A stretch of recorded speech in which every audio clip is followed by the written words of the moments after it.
네, 이어서 전문가 두 분과 함께 중동 상황 자세히 보겠습니다. 민정훈 국립외교원 미주연구부 교수, 김덕일 고려대 아연 중동이슬람센터 연구위원 나오셨습니다. 안녕하십니까? 네. 자, 미국과 이란의 2차 협상이 무기한 연장된 이후 양국의 신경전은 하루하루 더 고조되고 있습니다.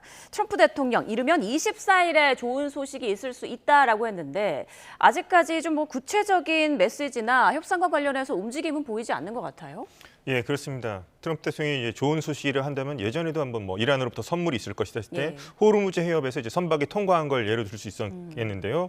이번에 좋은 소식이라면 호르무즈 해협 관련 아니면 미국이 원하는 바대로 우라늄 부분, 핵 농축 부분에서 어떤 진전이 있었나 그런 추측이 가능합니다만 좋은 소식이라면은 이제 협상이 아마도 열릴 것 같다는 그런 걸 암시하는 것 같습니다만 시간이 정말 얼마 안 남았기 때문에요. 과연 어떤 소식일지. 그래서 양쪽에서 지금 아직 협상단들이 이슬람마바드로 향하고 있다는 소식이 없기 때문에 조금 내일까지 조금 더 기다려봐야 될 것 같습니다. 시간은 이란의 편이다 이런 말이 많았는데 트럼프 대통령이 이를 부안하면서 나에게 무한한 시간이 있다. 조급한 건 이란이다라는 취지로 말을 했단 말이죠. 교수님께서 보시기에는 지금 시간은 누구 편이라고 보세요? 시간은 미국과 이란 양측 모두 다 편이 아니죠. 둘 다 힘들거든요. 그러니까 미국은 이제 트럼프 대통령이 정치적으로 힘든 것이고, 그다음 미국 유가가 영향받으니 경제적으로 좀 타격이 있는 것이고, 이란은 생존 싸움을 하고 있는 거고 생필품이라든지 수출 이런 게 다 막힌 거 아니겠습니까? 그러니까 그런 걸 고려본다면 양측 모두 힘든 상황이지만 어쨌든 트럼프 대통령이 11월 중간선거를 앞두고서 그런 부분에서 이제 정치적으로 미국 내에서 많이 이제 몰리고 있기 때문에 그런 부분을 고려한 그러한 분석이 아닌가 생각을 하고 있습니다만. 어쨌든 양측 모두 치킨 게임을 하면서 이제 강대강 대치를 이어가고 있는데 이게 오래 가진 못할 거예요. 양측 모두 힘들고 좀 오래 갈 경우 4월을 넘어간다고 5월로 가버리면 그러면 이란도 힘들고 미국 경제도 타격이 심각하다기 불가피하기 때문에 그런 부분에서 이제 양측이 타협점을 찾지 않을까 좀 생각하고 있습니다. 물밑으로는 어쨌든 계속 중재국을 통해서 얘기를 하면서 표면상으로는 강대강 대치를 하고 있기 때문에 그런 부분에서 지켜봐야 되겠습니다만 어쨌든 제가 생각할 때는 장기적으로 가기는 어려운 상황이다 보고 있습니다. 네, 시간에 더 쫓기는 건 트럼프 대통령 아닌가라고 분석이 나오는 이유가 미국이 의회 승인 없이 군사행동을 할 수 있는 마지막 날이 5월 1일이라고 하더라고요. 이 상황은 좀 어떻게 보고 계십니까? 이거는 그냥 법적인 제약인데요. 정치적인 결정을 트럼프 행정부가 할 가능성이 높기 때문에 큰 제약은 되지 않을 겁니다. 이게 나오는 게 뭐냐면요. 이게 1973년에 미국이 베트남 전쟁을 수행할 때 이제 전쟁권한법이라고 의회가 이제 행정부의 독단적인 전쟁 수행을 갖다 제한하는 이런 법을 통과시켰어요. 원래 미국 헌법을 보면 전쟁을 선포할 수 있는 권한이 연방 의회에 있는데 미국 역사를 보면 2차 세계대전 이후에 전쟁 권한 전장 승인 권한을 의회에게 어떤 요청한 대통령이 없습니다. 그렇기 때문에 한국 전쟁도 마찬가지고 베트남 전쟁 그 이후의 전쟁에서도 행정부가 일단적으로 독단적으로 군사작전을 하고 의회에 가서 그거를 얘기를 해주고 예산을 요청한 그런 관행으로 왔기 때문에 그런 부분에서 이제 의회가 참지 못하고 1973년에 이제 닉슨 행정부가 이제 독단적으로 캄보디아 이런 데에 의회 승인 없이 공습을 하고 폭탄 투하를 하니까 여야가 의기투합해가지고 이 법을 통과시킨 거예요. 그래서 말씀하신 것처럼 만약에 의회에 사전 승인 없이 군사력을 투입하면 48시간 이내에 보고를 하고 60일 동안 이제 승인을 받아서 군사작전 할 수 있고 그리고 60일 이후에는 30일 동안 철군을 위해서 유예 기간을 둔다 이렇게 법을 만들어 놨는데. 이 부분에 대해서 트럼프 때 한번 존중한 부분이 없다고 말씀드렸잖아요. 트럼프 행정부도 벌써 지금 이란과의 하는 이런 군사작전은 전쟁에 해당되는 게 아니라 제한적인 군사행동이라고 주장을 하거든요. 그래서 이 법이 적용되지 않는다고 주장을 하는 거예요. 그러면 이렇게 행정부 입법부의 의견이 다를 때 조율해 줄 수 있는 거는 사법부밖에 없거든요. 그런데 이러한 정치적 사안을 누가 연방 법원에 끌고 갈 것이냐 쉽지도 않은 거고 사법부가 이런 민감한 정치적 사안을 판단하기 어렵습니다. 그래서 그렇지만 이제 행정부로서는 의회에 좀 눈치를 봐야 되는 게 예산이거든요. 추가 예산이 필요한데 이 부분에서 의회가 제동을 걸 수 있는데 현재 보면 공화당이 다수당이에요. 그렇기 때문에 이미 군사작전을 하고 있는 상황에서 여당이 그 의회가 그러한 그 예산을 추가적으로 승인해 주지 않으면 어떤 비난을 받게 되면 주장이 나오다면 그 군인들은 전투를 하고 있는데 의회가 정치적 그 주장을 하면서 군인들을 도와주지 않고 사지로 내몰았다 이런 그 주장이 나오게 되는 거예요. 예. 그래서 의회가 그거를 안 해줄 수가 없습니다 현실적으로. 그러니까 이게 전쟁권한법이라는 게 존재하지만 행정부가 우회적으로 피해가고 있고 그래서 이걸 할로우 체계라고 불러요. 그러니까 공허한 그냥 백지수표라는 거예요.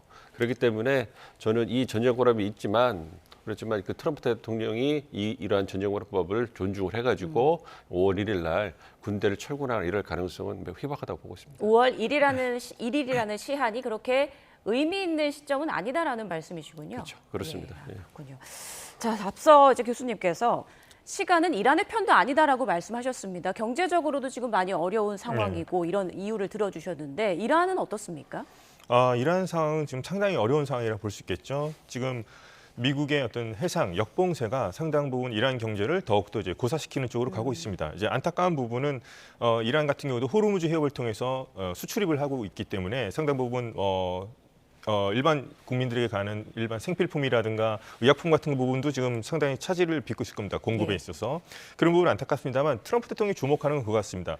자, 이란이 원유 수출을 하는데요. 이제 그림자 선단이라는 걸 이용해서 국제 제재를 피해서 이제 몰래 수출을 하죠. 원산지를 바꾼다고는 하는데 그런 것에 관여하고 있는 세력이 바로 혁명수비대입니다. 그리고 혁명수비대가 그러한 것으로 이권을 통해서 자신들이 저항의 축을 지원한다거나 어떤 미사일이나 드론 같은 걸 구입하고 그런 식으로 하기 때문에 트럼프 대통령은 이것에 대해서 혁명수비대를 더 조일 수 있는 방법이라고 생각하는 것 같습니다. 네. 그래서 이렇게 해상 봉쇄를 계속해서 혁명수비대가 뭐 돌발 행동을 한다면 뭐 전쟁으로 갈 명분이 생기는 것이기도 하고요. 아니면 뭐 계속해서 버틴다면 예를 들어서 5월 1일 부담 없이 계속 버틸 수만 있다면 계속하게 되면 승자는 이란이 먼저 안에서 무너지지 않을까라고 생각하는 것 같습니다. 그래서 내부 분열 얘기도 계속 나오는 부분. 그래서 예. 실제로 있을 수도 있습니다. 트럼프 대통령이 더 부추기는 부분도 있죠. 지금 이란이 지금 통일되지 않다 이런 식으로 하면서 내부 안에서 계속 지금 전쟁이라는 카드를 쓰지 않는다면 계속 해상 봉쇄를 통해서 이란 경제를 계속 곤란하게 만들면서 안에 내부 분열을 계속해서 노리는 것이 아닌가라고 볼 수 있겠습니다. 예. 자, 이런 와중에 봉쇄 작전의 책임자인 미국 해군 장관이 돌연 사임을 표했습니다. 지금 내부적으로 미국 내에서 어떤 충돌이 있는 건지, 그리고 미국은 왜 이렇게 호르무즈 해협 봉쇄를 계속 밀어붙이는 건지 궁금한데요. 어떻게 보고 계세요? 미국 그 군부라고 하죠.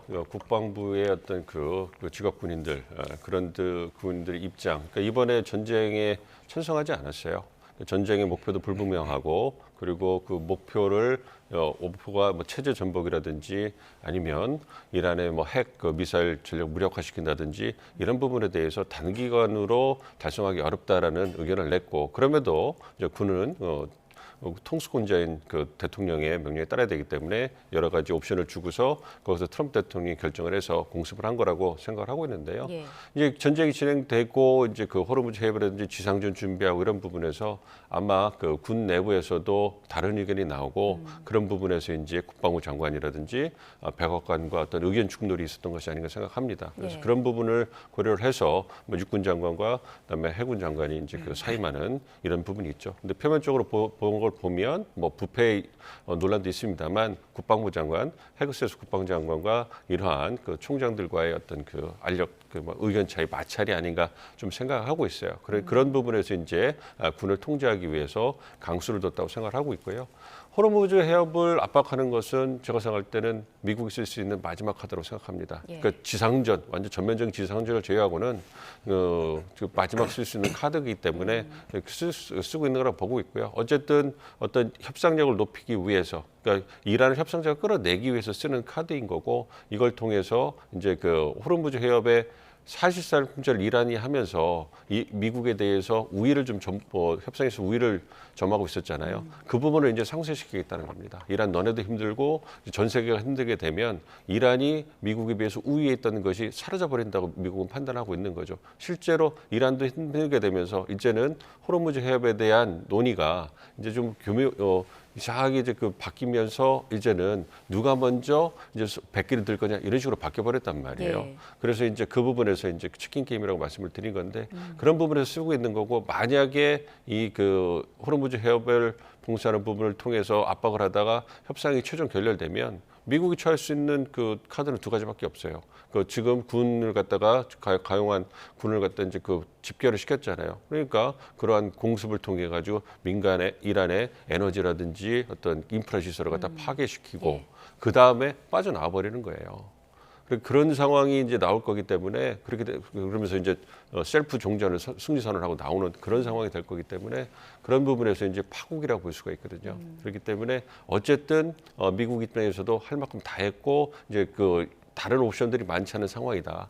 그래서 마지막으로 이제 호르무즈 해협을 역봉쇄하면서 이란 협상자가 끌어내는 걸 하고 있는데 강대강 대치가 이어지고 있기 때문에 그런 부분에서 이제 그 상대와 그 협상이 재개되기가 어려운 국면이지만 말씀드린 것처럼 오래 지속될 상황은 아니기 때문에 네. 어떤 중재국이 어떠한 그런 공간을 마련할 수 있을지 그것만 좀 지켜보고 있는 상황입니다. 이번 주말 안에 2차 회담이 열릴 가능성도 제기되고 있는데 그 부분은 어떻게 전망하십니까? 가능성이 꽤 있다고 보고 있습니다. 말씀드린 것처럼 미국과 이란 모두 알고 있어요. 다 했고 예. 이제 남은 게 없다. 그리고 여기서 더 나가면 파국이란 걸 알고 있기 때문에 조금씩 양보해 주기만을 이제 기대하면서 마지막 강대강 대치를 하고 있는 거거든요. 그래서 누가 더 절박하냐 이 문제가 아니라 예. 누가 더 먼저 양보를 하냐 이 부분인데 저는 어쨌든 명분 없는 전쟁을 한 게 미국이고 예. 그리고 트럼프 대통령이 타코라는 오명을 들면서 입장을 많이 바꿨잖아요. 그러니까 조금 좀 유화적인 모습을 보여주지 않을까 기대하고 있습니다.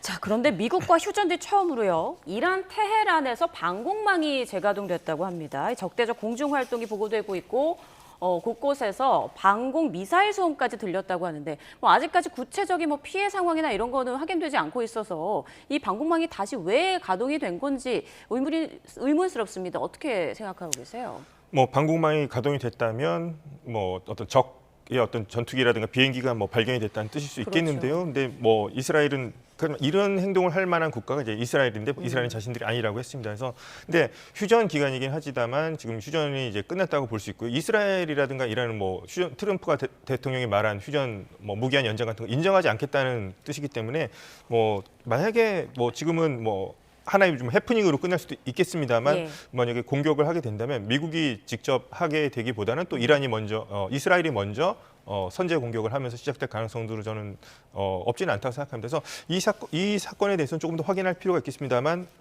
아직까지 이스라엘이 본인들이 한 적이 없다고 하기 때문에 진상은 조금 더 파악해봐야 될 것 같습니다. 네, 앞서 트럼프 대통령이 기자들의 질문에 발끈하는 모습을 볼 수 있었어요. 그러니까 핵무기에 대해서 사용할 거냐라고 질문하니까 왜 멍청한 질문을 하냐라고 반발을 하더라고요. 어떻게 보셨습니까? 이게 문맥이 굉장히 묘하죠. 그러니까 트럼프 대통령에게 그런 질문을 한 기자가 질문을 하니까 예. 했을 거냐. 그러니까 트럼프 대통령이 지난 7일인가요? 이제 본인이 얘기하지 않습니까? 문명을 말살시킬 거다 얘기를 하면 그럼 어떻게 재래식 전력으로 문명을 말살시킬 것이냐. 그렇다면 핵까지 쓸 것이냐. 이런 보도가 나왔잖아요. 예. 그런 취지에서 이제 그 질문을 한 건데, 근데 지금 트럼프 대통령 입장이 이제 분명히 이제 군사력 사용하는 거에 대해서 굉장히 유보적인 입장을 보이잖아요. 근데 이란의 인프라라든지 에너지 시설을 파괴하는 것, 이것도 이란이 굉장히 어려워하는 부분이고 민감하게 받아들이는 부분이고 트럼프 대통령 입장에서도 이게 전면적인 지상전을 끌고 갈 수 있는 어떤 지옥문을 여는 열쇠가 됐다는 걸 알고 있기 때문에 부담이 상당히 크잖아요. 전쟁을 빨리 끝내고 싶은데 예. 뭐 그런 상황에서 전쟁을 빨리 끝낼 거고 휴전을 무기에 연장한다 이렇게 자기네 입장을 얘기하고 있는데 기자가 핵무기 있어서 전쟁을 확전할 거냐 이렇게 예. 얘기하니까 이제 발끈하면서 그런 그 답을 한 것 같습니다. 어쨌든 예. 이 부분에 있어서 저는 안도하고 있습니다. 핵을 쓸 이유도 없고 쓰지 않을 것이고 또 어떤 그 재래식 전력도 쓰는 것을 굉장히 유보하고 있기 때문에 그거는 이제 그 전쟁을 마무리하는 수순으로 가고 예. 있다. 그러나 마지막 이 그 정치적 출구, 협상의 그 모멘텀을 잡지 못하고 있는 것뿐이지 뭐 그런 부분에서 이제 좀 양측이 이제 강대강 대치하면서 고생하고 있는 것이지 어쨌든 마무리 단계로 가는 거고 있기 때문에 핵무기 사용 안 한다는 트럼프 대통령의 어떤 그런 발언은 긍정적으로 예. 보고 있습니다. 트럼프 대통령이 발끈한 건 어찌됐건 협상에 대한 의지를 좀 보여준 거 아닌가 이런 생각이 드네요. 자, 또 이스라엘 언론 보도에서는요. 협상단 대표인 갈리바프 국회의장이 대표 자리에서 사임했다라는 내용이 보도됐습니다. 이게 이란발로 나온 내용도 아니고 이란 측의 어떤 공식 입장이 아니기 때문에 이 부분도 좀 확인이 필요해 보이는데 만약 사실이라면 계속 거론되고 있는 내부 갈등이 확인된 꼴이 되는 거 아닌가요? 그렇죠. 내부 갈등이 전 분명히 있다고 봅니다. 예. 지금 신정 체제, 지금 이란의 신정 체제라고 볼 수 있겠는데요. 신정 체제를 떠받치는 기둥이 크게 4개가 있다고 보시면 될 것 같습니다. 첫 번째는 성직자 그룹이 있고요. 그다음에 정치인들이 있고요. 그다음에 관료들이 있고 그다음에 이제 혁명 수비대 같은 군부 세력이 있는데 이 체제가 그래도 알리 하메네이 전임자 최고 지도자 때는 그래도 어느 정도 조정을 하면서 이렇게 균형을 이루었다고 볼 수 있겠는데요. 이제 모스타바라는 사람이 지금 뭐 후계자로 임명이 됐습니다만 지금 드러나지도 않는 상태죠, 제대로. 이 상황에서 지금 혁명 수비대 쪽으로 급격하게 지금 힘이 쏠리고 있는 상황이라 보시면 될 것 같습니다. 예. 그래서 뭐 모스타바의 발언 같은 걸 보면은 혁명 수비대의 입장과 거의 같다고 보셔도 될 정도니까요. 그래서 지금 뭐 결속이 되고 있다라기보다는 뭐 결속이라면 자신들 자발적으로 뭉치는 느낌이 들지만 그게 아니라 오히려 혁명 수비대 쪽으로 권력이 독점되어가는 양상을 보이고 있다고 저는 판단하고 있고요. 예. 갈리바프 의장은 강경파였습니다. 강경파였는데 이번 협상에 나오면서 강경파 안에서도 뭔가 분리가 되기 시작했죠. 실용 강경파라는 앞에 또 수식어가 붙으면서 그 외에 다른 뭐 바이디라 같은 혁명수비대 총사령관으로부터도 좀 사이가 안 좋은 것으로 나왔죠. 이 사람들이 초강경파로 또 분류가 될 겁니다. 그래서 강경파 안에서도 지금 상당히 뭔가 이견이 노출되고 있다고 볼 수 있겠습니다. 그래서 이건 하나의 뭐 혁명수비대 출신이라고 하지만은 또 하나 권력이라는 것도 또 다른 문제가 있겠죠. 그러니까 차기 대권 같은 것을 봤을 때도 지금 갈리바프가 욕심이 있는 사람인데 그것에 좀 견제하는 세력도 있는 것 같고요. 해서 현재까지 이란 안에서도 지금 이런 분열이 있는 것 같고요. 그렇기 때문에 통일된 의견을 좀 빨리 뭐 트럼프 대통령이 어떤 그것을 뭐 계속해서 선전하는 부분도 있겠습니다만 예. 이란 내에서 좀 통일된 의견을 빨리 제출을 하지 못하는 부분도 있다고 보고 통일된 의견이 나오더라도 이렇게 혁명 수비대를 비롯한 강경파들에 의해서 협상안이 마련될 경우에는 만약에 누가 나갈지는 결정이 되지 않았습니다만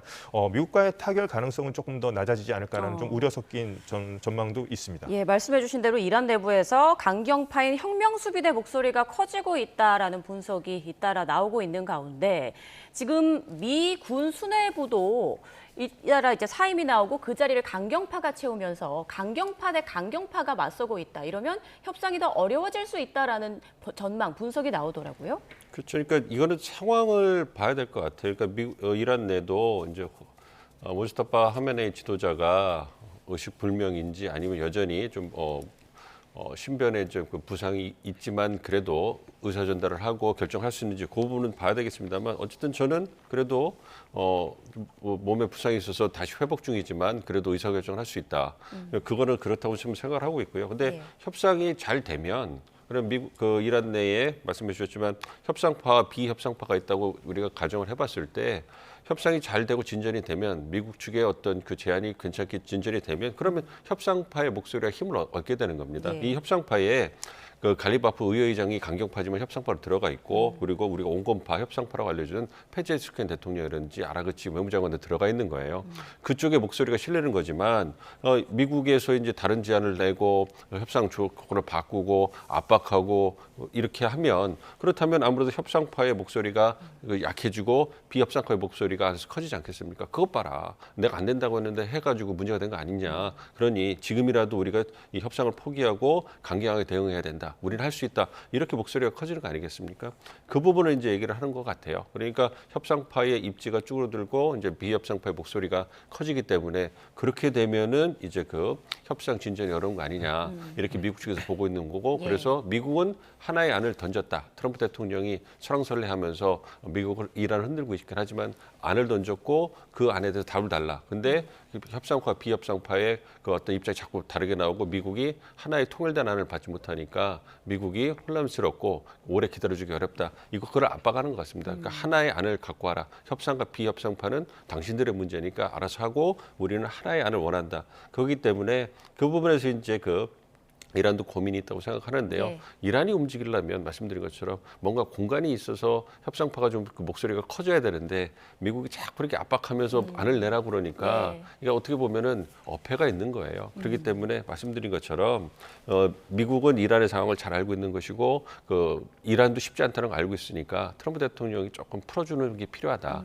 그게 필요한데 그걸 안 해주고 있으니까 지금 강대강으로 가고 있는데 그런 상황에서도 미국은 압박을 하고 있으니까 예. 예. 참 좀 난감한 상황이라고 보고 있습니다. 미국이 한 발 양보하는 그런 움직임을 보일지 좀 계속 지켜봐야겠는데 이란 내부가 심각하게 분열돼 있다. 통일된 안을 내놔라라고 트럼프 대통령이 말을 하자 이란 측에서는 이란 전시 지도부는 일치 단결돼 있다. 이런 메시지를 또 냈습니다. 지금 이 시점에 이런 메시지를 낸 의도는 뭐라고 보세요? 트럼프 대통령의 의견을 이제 반박하는 의견을 볼 수 있겠고요. 뭐 혁명 수비대라든가 이런 쪽은 계속해서 강경한 메시지를 냈지만 이번에는 아바스 아라그치라든가 페제시키안 대통령 같이 어떻게 보면 현재 목소리가 상당히 좀 줄어든 사람들이 이번에 또 대대적으로 나와서 우리는 단결돼 있다고 모스타바도 또 대독 형식으로 뭐 단결돼 있다는 걸 계속 얘기를 하는 거죠. 그래서 트럼프 대통령 뭐 분열돼 있다고 하지만 우리는 그것과 다르다는 것을 이제 보여주는 거라고 볼 수 있겠습니다만 오히려 정말 또 분열이 되어 있기 때문에 그것을 부정하기 위해서 이렇게 공개적으로 또 페제시키안 대통령까지 나와서 이런 발언을 한 것이 아닌가라도 생각해 볼 수가 있을 것 같습니다. 네, 지금 호르무즈 해협의 긴장은 최고조에 달하고 있습니다. 미국은 이란 연계 선박을 추가로 납포했고요. 또 이란은 어제 자신들이 선박을 납포하는 장면, 그 영상을 직접 공개하기도 했죠. 그 영상이 꽤 충격적이었어요. 복면을 쓰고 총을 메고 사다리를 타고 막 올라가는 모습. 공포심을 불러일으키려는 의도도 있을까요? 공포심을 불러일으키는 의도도 있고 미국이 그 전에도 이제 뭐 투스카호라든가 뭐 티파니호 같은 것도 납포하는 장면 보여주고서 이렇게 미국은 뭐 헬기를 통해서 이렇게 내려가면서 해병대들이 이렇게 납포하는 장면을 보여줬는데 이란은 뭐 호르무즈 해협에서는 우리가 강력한 통제권을 갖고 있다는 걸 보여주기 위해서 이런 장면 같은 걸 이제 공개하는 것 같습니다. 그래서 우리도 충분히 납포할 수 있다 이런 것을 보여주기 위해서 이렇게 한 건데요. 장면을 보면 이제 납포라는 전략은 우리도 할 수 있다는 건 똑같지만 좀 해군력의 차이 때문인지 어떤 규모라든가 이런 걸 봤을 때 이란 해군이 조금 더 열악하지 않나 그런 부분을 좀 많이 느꼈습니다. 자, 이란 군사력이 소멸됐다라고 트럼프 대통령은 거듭 주장을 해왔었는데 그게 사실이 아니라는 분석도 나오고 있습니다. 지금 이란 혁명 수비대 해군 전력 60% 정도가 여전히 남아있다라는 분석인데 지금 어떻게 현황을 보고 계십니까? 만약에 지금 뭐 전함이라든가 지금 우리가 생각할 때 정말 해군의 어떤 필적할 만한 그런 함정이 있다면 이번에 이런 그 작전 납포하는 장면을 했을 때 저는 이란이 보여줬을 것 같아요. 야, 우리가 아직도 이런 해군력이 살아있다는 걸 보여줬을 것 같은데 60%가 남아 있다면 지금 이란 같은 경우는 지금 고속정 같은 거 저는 소형 고속정들이 이제 많이 있거든요. 저런 전술로서 이제 미국을 괴롭히려고 하는데 그런 것까지 합친다면 뭐 60%까지 남아 있다고 할 수 있겠습니다만 어느 정도 규모가 되는 어떤 전투함이라든가 이런 것들은 상당 부분 파괴됐다고 저는 보는 것이 맞다고 생각하고요. 공군력 같은 경우도 어떻게 통계를 잡냐에 다르겠습니다만 상당 부분 가짜 비행기 같은 걸 활주로에 전시했을 수도 있고 이제 미국이 그걸 폭격했기 때문에 나머지 진짜 전투기들은 살아 있다고 할 수 있겠습니다만 뭐 활주로라든가 공항 같은 거 상당 부분 파괴됐기 때문에 그런 전력이 남아 있다 쳐더라도 과연 만약에 전쟁이 재개됐을 때 과연 공군이 정말 활약할 수 있을지는 저는 상당히 이란 공군의 어떤 전투력 그다음에 해군의 전투력에 대해서는 좀 상당 부분 와해된 것이 좀 맞다고 생각합니다. 이런 가운데 호르무즈 해협 통행료가 이란 중앙은행에 처음으로 예치된 것이 알려졌습니다. 얼마 전에 관련 법률이 이란 의회를 통과했다라는 소식이 전해진 뒤 이런 또 새로운 얘기가 들어왔는데 앞으로 호르무즈 해협 통행료 부과가 쭉 이어지는 건지 일시적인 건지 국제사회가 좀 어떻게 반응할 거라고 보세요? 일시적일 거라고 보고 있습니다. 이게 국제사회가 이란이 호르무즈 해협에 통행료 부과하는 것에 대해서 절대 반대 입장을 강경하게 고수하고 있기 때문에 그리고 말이 안 되잖아요. 어떤 공개된 오픈 워러라고 하는 그런 그 해협에 대해서 통행을 받는다는 게 그렇다면 이것이 잘못된 선례가 나면 모든 해협에서 그 지역 국가들이 통행을 받겠다고 이제 또 주장할 수 있는 거 아니겠습니까? 그래서 그런 부분에서는 이제 그 허용이 안 될 거라고 생각을 하고 있고요. 만약에 전쟁이 끝났는데도 호르무즈 해협에 대해서 이란이 지금과 같은 한 척당 200만 달러에 달하는 그런 그 통행료를 부과한다고 그러면 그렇다면 이란과 국제사회가 척을 쥐고 이란이 국제사회에서 고립될 수밖에 없는 거예요. 그러면 이란의 수출이라든지 경제에도 상당한 타격이 있을 수밖에 없기 때문에 그런 부분이고 이 한 척당 200불이 정도가 이제 그 이란의 은행에 중앙은행에 입금됐다는 것은 초반에 보시면 몇 척씩 빠져나온 게 있었어요. 그러니까 그 일부 보도 나왔던 주장에 따르면 그 200만 불 주고서 나오는 게 차라리 나올 수 있다. 어차피 한 번 내는 거니까 그런 그 선박도 있을 수 있고 그렇기 때문에 그런 것이 이제 그 예측된 것이 아닌가 생각을 하고 있습니다만 그 이후에 국제사회가 통행료를 지불할 수 없다. 이 부분에 대해서 그다음에 입장을 냈기 때문에 뭐 그 이후에는 어떤 그 통행료를 내는 그 선박은 희박할 거라 보고 있습니다. 그렇기 때문에 초반에 어떤 일시적으로 이제 그 통행료를 지급하고 위협하고 우호적인 국가가 나간 것이 아닌가 생각을 하고 있습니다. 그래서 뭐 프랑스나 일본도 부정을 하지만 그런 부분에 대해서도 가능성이 있는 거고 그렇기 때문에 어떤 일시적인 거다 이렇게는 보고 있습니다. 네, 이번 종전 협상에서 또 하나의 변수로 꼽혔던 게 이스라엘과 레바논 상황이었는데 오늘 우리 시간으로 새벽 4시쯤 양측의 2차 대사급 회담이 열렸고요. 이 자리에서 3주 휴전 연장에 합의했다는 사실이 알려졌습니다. 자, 그런데 뭐 말이 휴전이지 그동안 레바논 남부 쪽에서 계속 군사 공격이 오갔잖아요. 뭐 어떻게 봐야 될까요? 그래서 레바논과 이스라엘 간에 이렇게 회담이 계속되고 휴전이 연장됐다는 것이 환영할 만한 소식입니다만 예. 이스라엘과 레바논 문제가 아니라 지금 레바논 안에 이제 헤즈볼라가 문제이기 때문에 이런 휴전 협상이 계속 이루어져도 별다른 효력이 없다고 볼 수 있겠죠.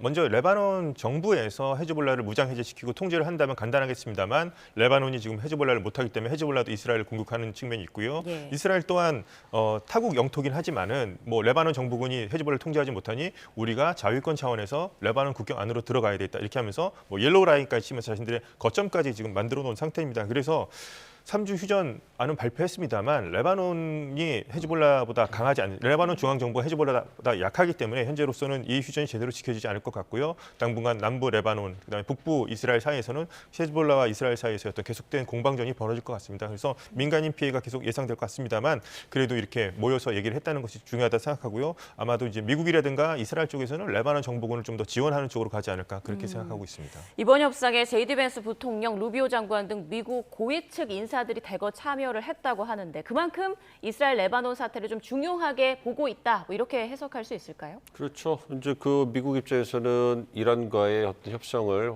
성적으로 마무리해야 되는 가장 중요한 이해관계가 있기 때문에 이스라엘이 그러한 상황에 대해서 이제 그 돌발 변수가 돼서 파탄을 시키는 부분에 대해서 이제 강하게 견제를 하고 있거든요. 네. 그래서 그 압박을 하고 있기 때문에 그런 부분에서 이제 그 보여주는 거죠. 물론 이제 레바논 정부하고 이스라엘이 협상을 하는 것이 헤즈볼라의 어떤 군사적인 행동에 대해서 어느 정도까지 효력이 있을 것이냐 이 부분은 여전히 의구심으로 남아있긴 합니다만 어쨌든 뭐 미국 입장에서도 이스라엘 입장에서도 헤즈볼라를 어떤 정당한 협상 파트너로 인정할 수 없기 때문에 그 대안으로 레바논 정부가 들어온 거니까 그 부분에 있어가지고 이제 미국이 강한 의지를 보여준 거죠. 이거는 이스라엘에 대해서 강한 압박이 될 겁니다. 그래서 국지적으로 헤즈볼라에 대한 공격에 대해서 대응한다는 명분으로 지금 레바논 남부에서 여전히 공격을 도발적으로 하고 있지만 수위를 조절하는 이런 모습을 보여주고 있거든요. 그래서 말씀해 주신 것처럼 이스라엘의 공격이 계속적으로 간헐적으로 나오긴 하겠습니다만 그것이 미국과 이스라엘의 협상판을 깰 정도까지는 할 수 없을 것이다. 그래서 그런 부분이 있는 거고 어쨌든 이스라엘 입장에서는 전쟁을 재개하고 싶은 그러한 욕구가 그 의도가 있기 때문에 지속적으로 전쟁할 준비가 돼 있다. 그런 얘기를 하면서 이제 그 대내 명분을 쌓아가고 있다 생각하고 있습니다. 네, 이렇게 곳곳에서 충돌 양상이 이어지고 있습니다만 조만간 미국과 이스라엘의 2차 협상, 미국과 이란의 2차 종전 협상이 벌어진다라는 또 기분 좋은 소식을 저희가 들려드릴 수 있기를 기대해 보겠습니다. 지금까지 민정훈 국립외교원 미주연구부 교수, 김덕일 고려대 아연중동 이슬람센터 연구위원과 함께했습니다. 고맙습니다.